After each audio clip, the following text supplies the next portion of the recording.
to give, not because the church desperately needs your money, because that's never a reason to give. We encourage people to give because the Bible encourages us to give as an act of worship to God. It's one of those things that as we give, it's trusting God that He makes up the rest, and it's also a way that we can also partner together. As we give, we can do ministry together. And so I was actually able to give out a food gift card today as somebody came through and just said, hey, I'm in an emergency situation. I need some food. And because we have the funds here available at the church, I don't give them cash. I can give them a gift card and sent them on their way. One of the other things that we are doing as a church community here is we are finally going to change the flooring in the basement. Yes. So I've got a date for it as October 20th and 21st. So that's like a Wednesday, Thursday. We're not asking for people to come and lay flooring or all that stuff. We're paying somebody to do it so that I don't do it, so that it looks right. But what we can do and what we need to do is we actually need to clean out the basement. And so I need people to start helping out if you got any time available in the next month to help out that way. We also get a price break if we rip up the carpet ourselves and get it out of here. So if anybody wants to help rip up carpet, we'll provide masks. Or you can bring your own, but we would love for you to help out that way. So just let me know if you can help out or help sort stuff out and stuff like that, because we've got a year and a half worth of people's stuff and churches' stuff and just stuff we never put away because nobody was here. And so we kind of need to sort that out as people are starting to come back. Sorry? You bet it is. And for those who have been down there and have broken an ankle walking on the uneven concrete, they're going to smooth that all out too. I know. Because you know what? If we're going to welcome people to our building and we're going to welcome kids to come and be part of our community and to be in the programs like the English Learning Project, we want to offer a welcoming space. And we want to say, hey, you're important. So we're even going to put better lights down there as well. Yeah. So excited about it. And, it's been a great project so far. We're going to take a break for a couple of minutes. For those on Zoom, you can talk amongst yourselves and get caught up. Pre-pandemic, part of our church community is we used to eat together as part of our gathering. And so people would be sitting around tables and chatting. And you know what? We're not eating together for health reasons right now. And who knows when that'll start back up. But we do want to give you a chance to connect up with each other a little bit, especially because we're going to ask you to talk about some questions. And it's probably better if you know each other's names a little bit and, can connect. And also you get to practice speaking to each other through a mask. So hopefully conversation will work in this room with masks. We've never had this many people in here for a gathering when we've all been masked up and trying to have discussion. So thank you for all being here, and we'll give you till 6:30 on the clock there, so it's about 3 minutes just to introduce yourself. You can just give your name. If you want to talk a little bit more, you can, but or you can just talk about the beautiful weather or September plans or October plans, or I'm taking your time. Go ahead.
All right.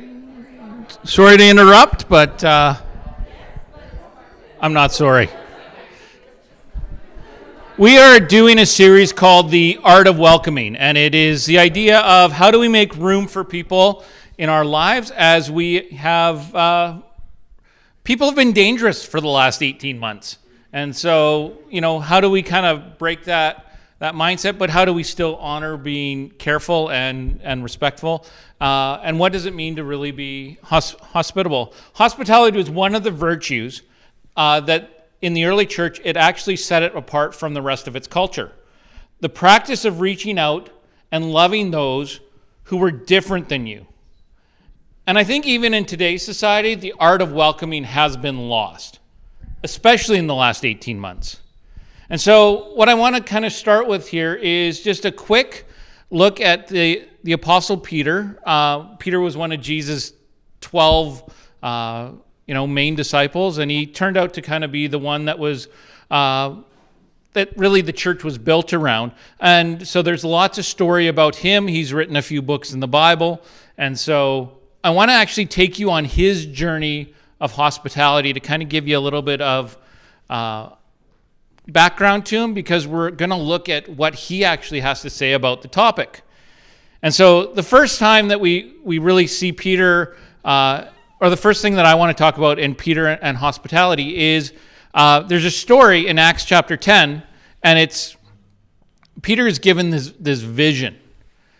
And it's this vision of all this food coming down in a net, and he recognizes the food, and because he was a Jewish man, and the Jews at that time had very strict ceremonial food laws. There were a number of things that you could eat, but there were a lot of things you couldn't eat.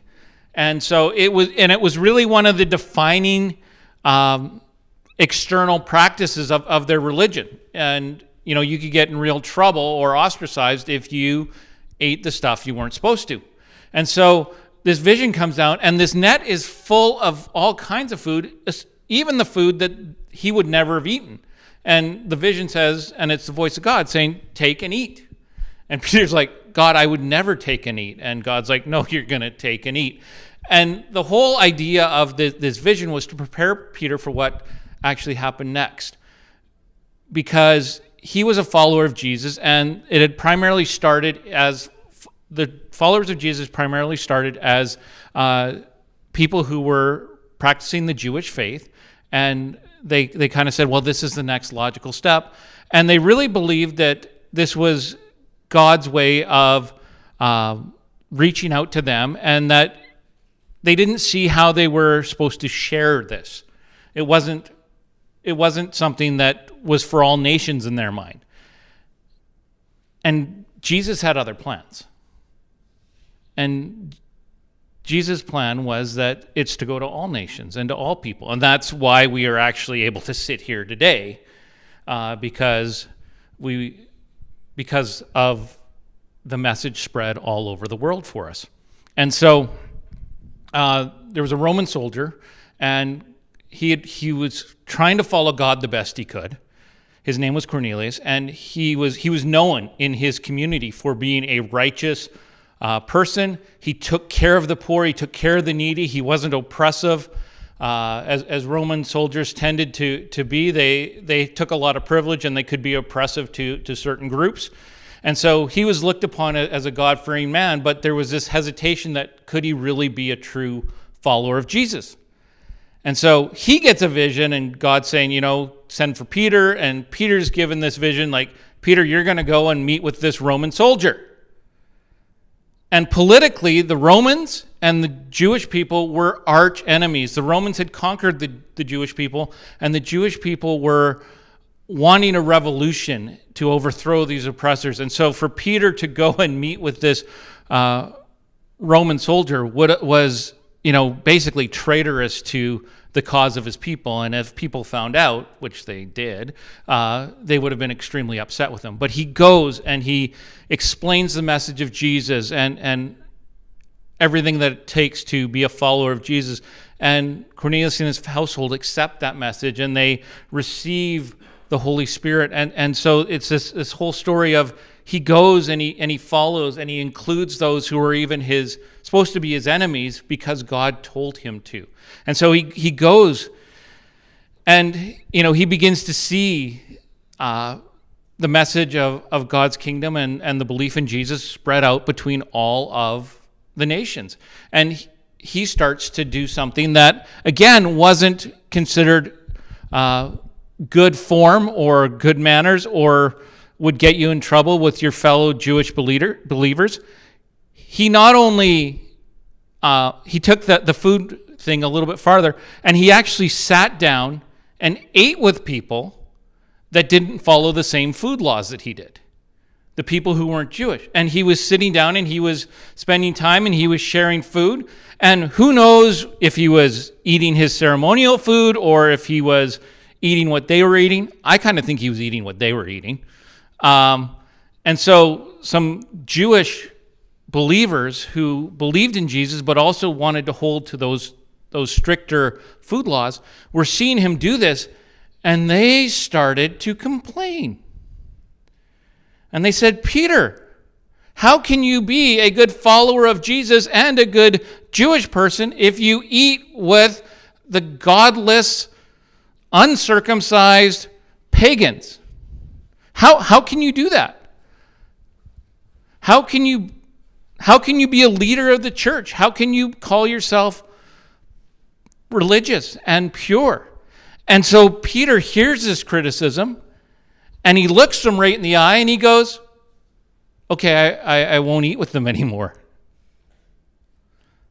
And another one of the apostles, Paul, who wrote a lot of the New Testament and was one who primarily took the message of the gospel to other nations, he watches Peter do this. And it was Peter and a person named James, who was actually Jesus' brother, who, when the Jewish people weren't around, they would eat with the Gentiles. But as soon as the Jewish people showed up, they were like, nope, better smarten up. No, I don't eat with them. And can you imagine the hypocrisy and confusion that caused? And Paul called him out on it. And Paul said, you can't do that. And to Peter's credit, he accepted that. And I believe he changed his ways. And so we see that, he did something really good, and then he kind of got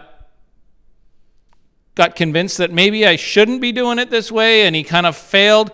And so, we get to this point where he is writing about this years later in his life, and he's like, he's writing this to Jewish Christians all over the Roman Empire, and he writes this in 1 Peter chapter 4, verses 7 to 11, and we'll have that up there as well. It says this, the end of all things is near. Therefore, be alert and sober of mind so that you may pray. Above all, love each other deeply because love covers a multitude of sins. Offer hospitality to one another without grumbling. Each of you should use whatever gift you have received to serve others, as faithful stewards of God's grace in its various forms. If anyone speaks, they should do so as one who speaks the very words of God. And if anyone serves, they should do it with the strength that God provides, so that in all things God may be praised through Jesus Christ. To him be all glory, power, forever and ever. Amen. All right, so I want to unpack a couple of things in this passage that really jumped out at me that I think it's easy to blow over or misunderstand. And the first thing that stands out to me in this passage is the first statement. The end of all things is near. And yes, I put a little joke up there. So this has been taken literally for 2,000 years as Christians have waited for the imminent return of Jesus Christ. In fact, some people are like, well, if the end is near, and they've been saying that for 2,000 years, is the end ever going to come? As I did a little bit of research on this phrase, it has a much more personal message for us than the end of the world is coming. The phrase was understood to mean this: your time is short. And it's a nicer way than saying the end is near for you, because that honestly sounds like a threat. But what Peter wanted to point out here is your time on earth is short. You don't have time to procrastinate. You don't have time to live a frivolous life and worry about frivolous issues. Instead of being caught up by the trappings of this world and getting caught up in the rage, and there's a lot of rage right now, lots of protests, lots of anger going back and forth, things that are not very nice to people that have different opinions about vaccines, COVID, lockdowns, masks, politics, religion, racism. There's a lot of hate going back and forth. And Peter is saying 2,000 years ago to the followers of Jesus, don't get caught up in the rage. I wish we had learned in those 2,000 years, because it's easy to get caught up in that. I mean, honestly, a few weeks ago, I never thought I would see the day when people would block ambulances from getting into hospitals. That made me sad. That made me grieve and go, there's something not good going on in our society right now. And so when we say the end is near, it's like your time is short. Use your time well. And then we are to be sober-minded. And sober is not the absence of drugs and alcohol. Or not just that. It is about being self-restrained. And Peter actually says, restrain ourselves so that you can pray. So this is about some of our reactions. This ties in again with the rage. This ties in again with just lack of personal discipline in a lot of ways. And Richard Foster in the Celebration of Discipline says this. He says, to pray is to change. Prayer is the central avenue God uses to transform us. If we are unwilling to change, we will abandon prayer as a noticeable characteristic of our lives. The closer we come to the heartbeat of God, the more we see our need and the more we see our desire to be conformed to Christ. And so it's only after we commit to a long-standing life of changing prayer that we can actually move on to the next verse in this passage, in verse 8. Because if you're not self-restrained and practicing prayer, I don't know how you live out the rest of it. Verse 8 says, above all, love each other deeply because love covers a multitude of sins. We can't do that on our own. This is not a self-help strategy or hey, just do better. We need to let the transformation that God does in our lives when we spend time with Him, and we need to let our love and our charity for one another increase. We need to feed into that. And then we need to patiently forgive and forget the offenses that have been committed against you by your neighbors. Martin Luther said this 500 years ago. As God with His love covers my sins, if I believe, so I must also cover the sins of my neighbor. And the Bible actually shows some stories of this. In fact, in Genesis chapter 9, it is the story of Shem, Ham, and Japheth and their father Noah. And Noah, after witnessing the worldwide flood and coming and being faced with rebuilding civilization, has a bad day, or maybe a few bad days. And one of his sons discovers him drunk and naked, passed out in a tent. The one son, maybe he had a bad day with dad. Maybe dad yelled at him. But it says that he makes fun or that he exposes his father's shortcomings to anybody that would look or listen. And it says Shem and Japheth, his other two sons, actually go into the tent. And the idea is that they kind of backed in so they wouldn't even see him, covered him, and took care of him. They covered his sin. They protected him. and this is in contrast to Ham's exposure of the shame. And so we ought to cover the sins of others where love itself does not require the contrary. So we're not talking about cover up here. We're not talking covering up when somebody's abusing somebody or anything like that. Those need to be exposed. But when somebody does something wrong, why is our initial reaction to shame them? I don't know about you, but I struggle with that impulse. Or that idea of somebody does something wrong to you and then they get into trouble and they get embarrassed and you're like, oh. It's like, I wish karma was a Christian construct at that point. It's not, because it's not the way of God. And then we move on to the next, hospitality without grumbling. Peter is writing this not to comfortable people, but oppressed.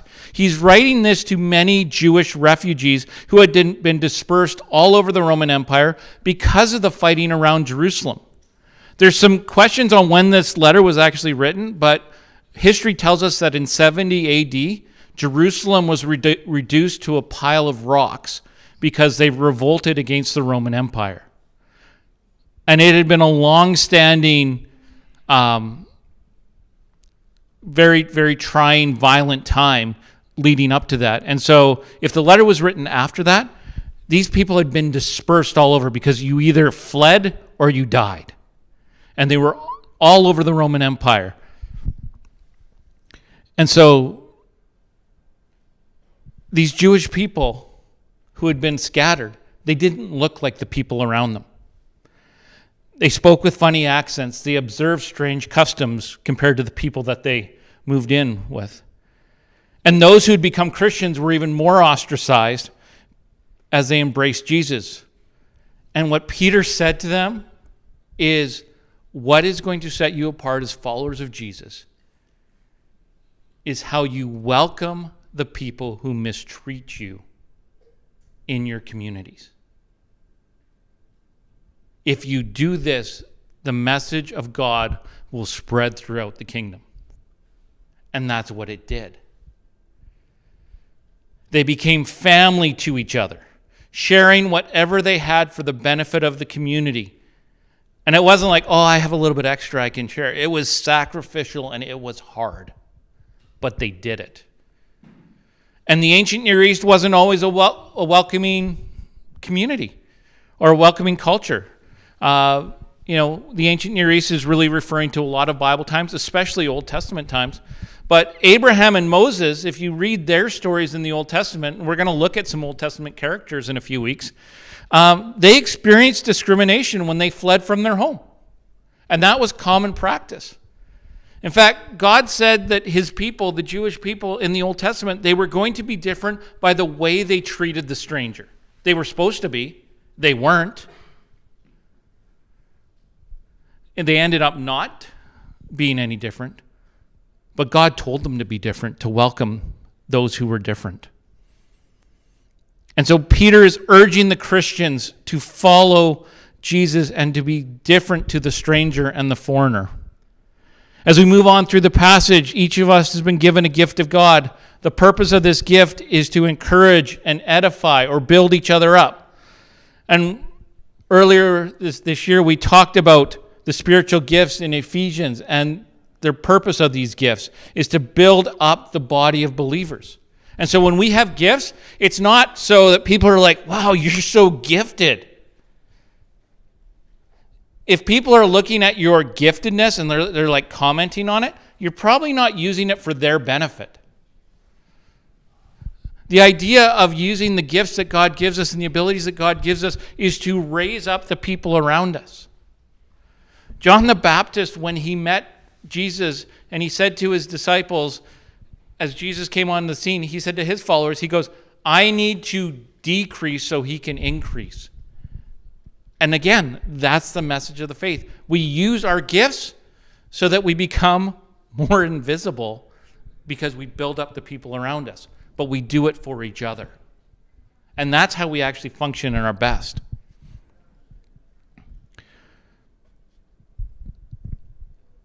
This means that we are to be good stewards of God's grace, not for our gain, but for the gain of others. And so you want to know if you're living a good Christian life? I've heard a lot of people say, well, I don't know if I'm a good Christian or not. Or, some people are like, oh, I'm an excellent Christian. Like, I do this, I give money, I come to church every week, I do this. And it's like, here's what determines, not what you give, not if you show up to church, not if you do a few moral things. It says, this is what I really believe determines how we live out our faith and how we can judge our faith.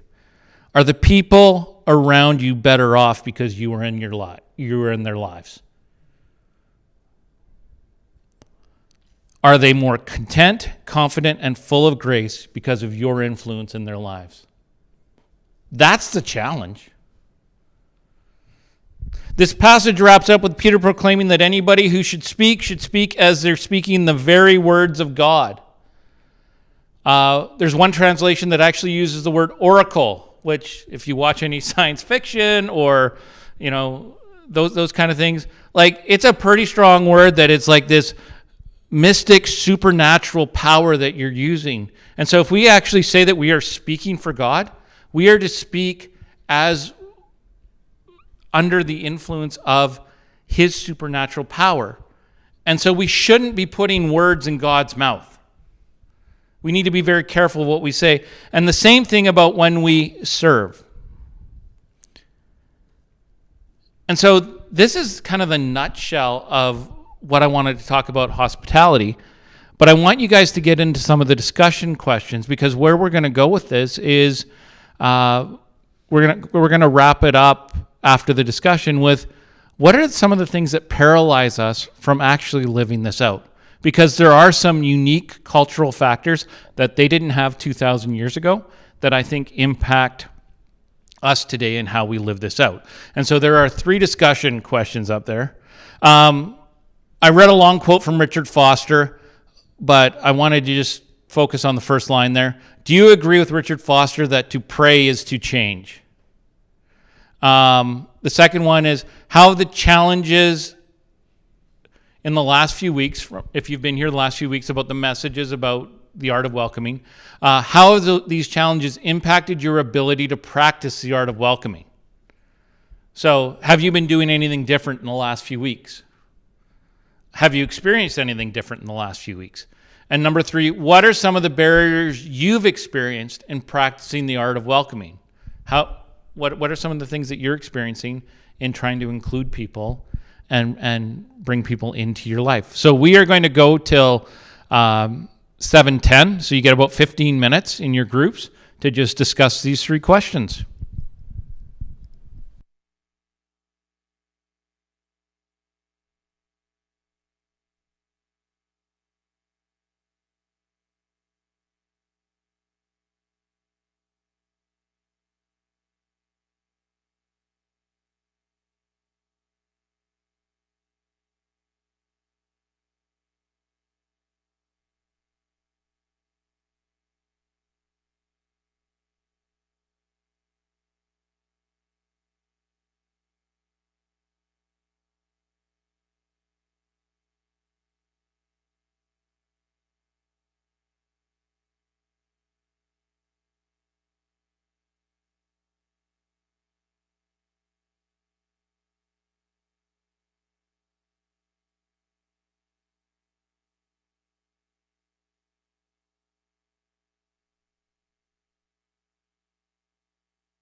All right, are we back live everywhere or just in the room here? Matt, are we on for hello Zoom people? Hope you had a good discussion. For the groups in here, hope that your discussion went well. So we're going to talk a little bit about kind of wrapping up like what paralyzes us and what we can do about this. And so they did a study that tricked people into eating more soup by offering them self-refilling soup bowls. So you never had to ask for another bowl. It would just always, I don't know how, I didn't see the study. It said those who were unknowingly eating from the bottomless bowls consumed 73% more soup than people with normal bowls, and they didn't believe that they ate more.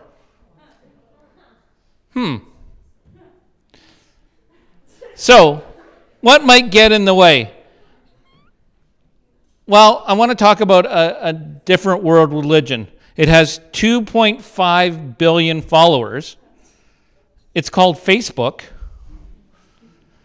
And, you know, I've heard a few people refer to it as one of the new world religions. And so Facebook has this thing that it really grew from this discovery or this invention of by a person named Azra Raskin about the never-ending scroll. I don't know how many of you are old enough to remember when you got to the bottom of a web page, it didn't just keep going. You had to hit a refresh button. That refresh button was a pause. And it got you to kind of stop and think and go, do I really want to press the next one? Do I really want to keep going? Well, we don't have that anymore. The scroll just keeps rolling through. And the person who invented this says he's deeply sorry and feels guilty about it.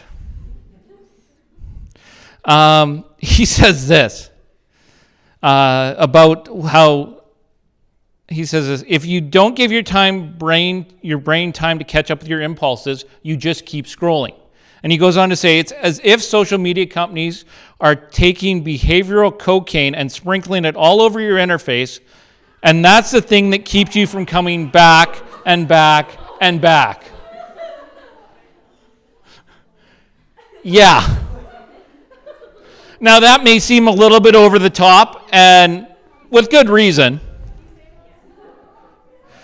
Sure, it's as if social media companies are taking the behavioral cocaine and just sprinkling it all over your interface, and that's the thing. It just keeps you like coming back and back and back. It may seem a little bit kind of over the top, and it is. Like there's a lot of hyperbole in that statement.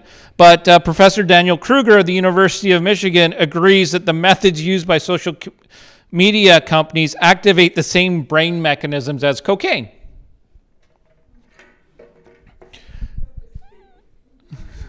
And so, what happens? Like, why is there a danger? Why am I taking time in our church community to talk about this? As they've done some research, this is what they are finding as a result of this happening in our society. Is that we are becoming more passive as people. In a way that we don't initiate, we respond to stimulus. And so that's what happens kind of in our life, in our lifestyle. But it also happens to our critical thinking. This is why social media gets worse and worse and worse, because if you're scrolling all the time and you're responding to stimulus, all you're doing is responding to what is put in front of you. And all of a sudden, that anger filter comes out, and, it is actually something that is to be expected by that passivity. The other thing that passivity then leads into is the person who was interviewed on this. They said that we actually are starting to give up our ability to function as humans. And it was like, and he goes on to explain this. We believe that humans were made differently than all the rest of the animals in the fact that we were created in the image of God. That's what the creation story tells us, is that God made humans in his own image.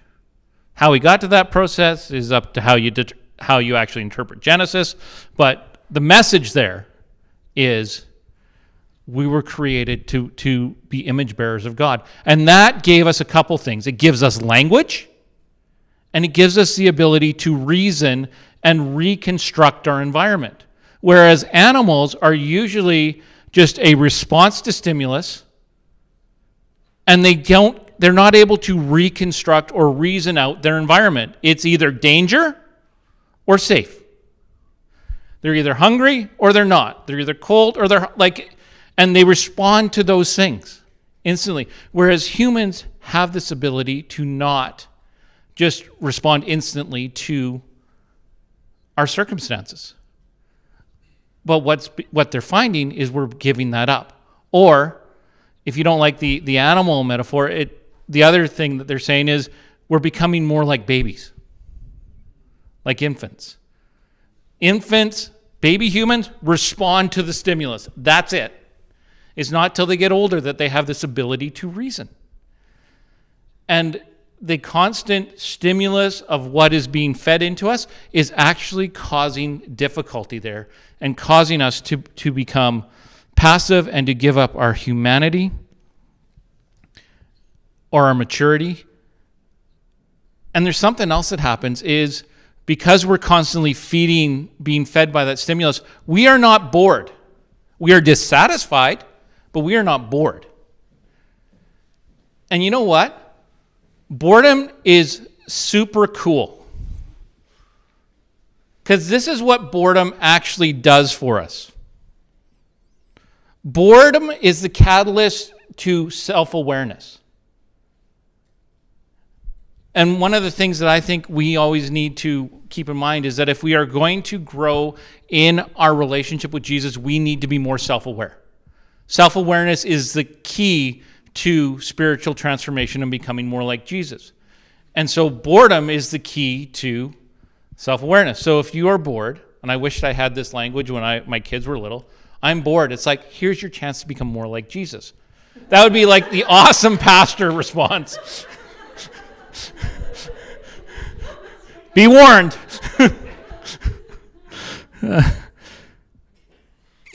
It is also the prerequisite for intimacy and relationship.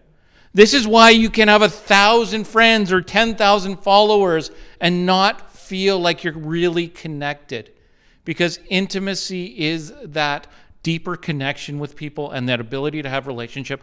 And boredom actually forces us to pursue those things in relationship. And so it's good for us to be bored. And so how do we rectify this? We need to be the stimulus. And there's just a quote up there. I'm not touching too much on that. So how do we do this?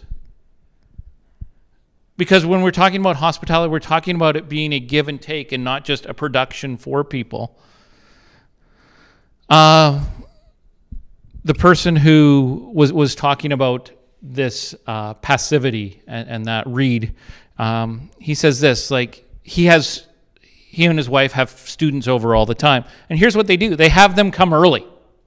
They're like, dinner's going to be at 7, come early. They show up, they're like, hey, can you cut the garlic? Can you do this? Can you do that? And they actually include them into the process of preparing. And that builds closeness, that builds relationship. They ask them to serve the meal. Can you imagine going over to somebody's house for dinner? And they're like, hey, yeah, can you make sure everybody gets all this stuff? I mean, if you come to our house, you've probably experienced that. Honestly, if you've come to Converge, you've probably experienced that, like the first time. It's like, oh, what do we need to, yeah, if you can like stack chairs and do this, like it just happens. They even asked them to help clean up.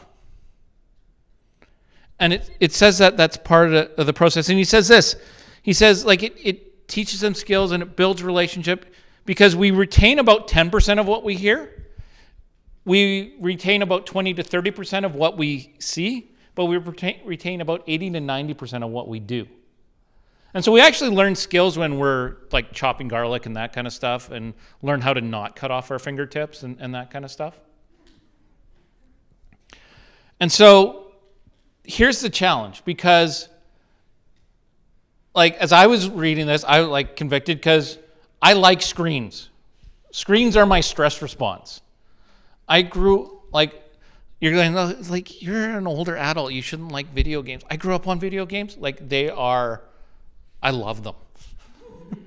I really do. Like the more screens I have on at the same time, the happier I feel in that moment. And I'm reading this stuff and I'm like, oh man.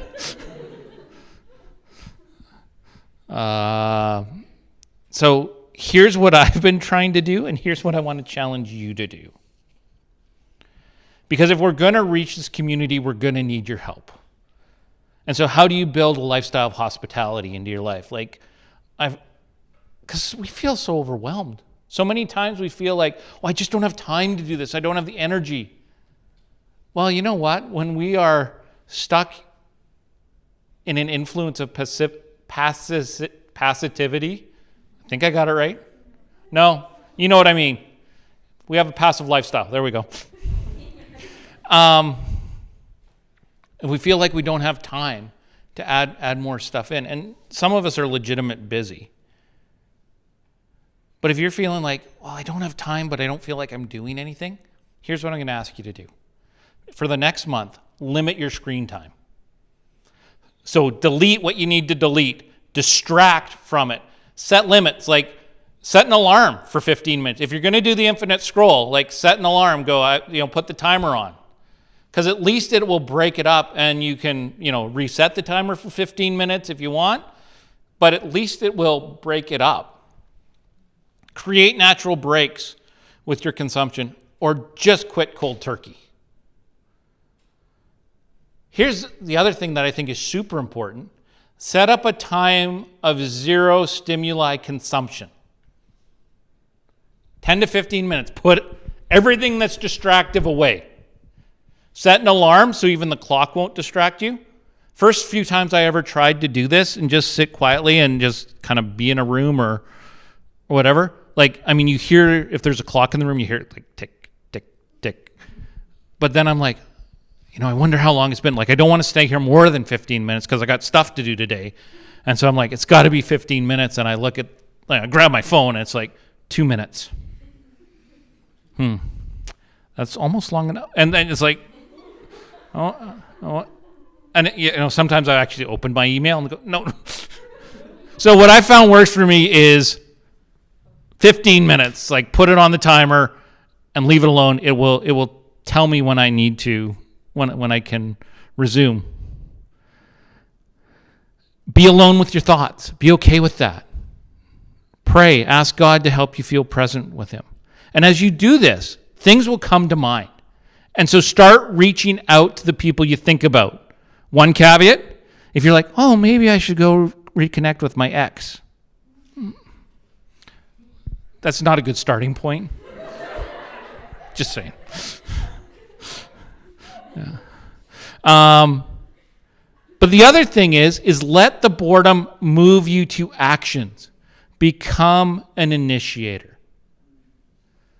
And so as you let the boredom, if you let God's gift of quiet, we talk about silence and solitude, like that is the counteraction to these problems. Let that gift grow in you and let it inspire you. And after a month, if you're like, you know what? I do have space to add stuff into my life. I can be more welcoming. I could volunteer here. I could, start this. Do it. Do it, because as a community, we need your help. But for yourself, I think you need this. And just let God direct you. So that's my rant. or my confession, whatever one you want to take it as. But let me pray, and then we can start heading outside. I ask you to stack your chairs. If you're in here, if you're on Zoom, you don't have to stack your chairs. For those who didn't hear on Zoom, Brianne said you please do stack your chairs, because then, send pictures. All right. But let's pray. Lord God, just thank you that you call us not to a life of busyness and response, but you call us to a life of connection with you. And that as we connect with you, you begin to give us ability and time and space and energy to serve others well. And so, Lord, help us to put away the distractions and help us to fully embrace you and fully embrace the people around us. Give us wisdom. And Lord, I just ask for forgiveness for living a life that distracts me from what you have and distracts me from my time with you. In your name we pray. Amen. Amen. Awesome.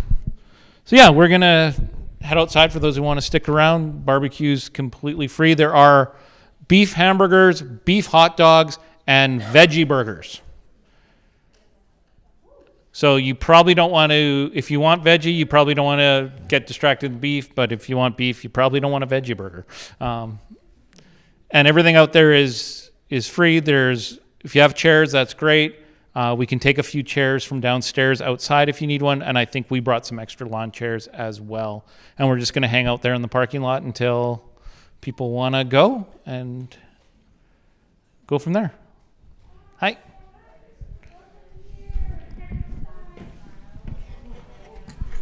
And if you can stack your chairs, that'd be awesome.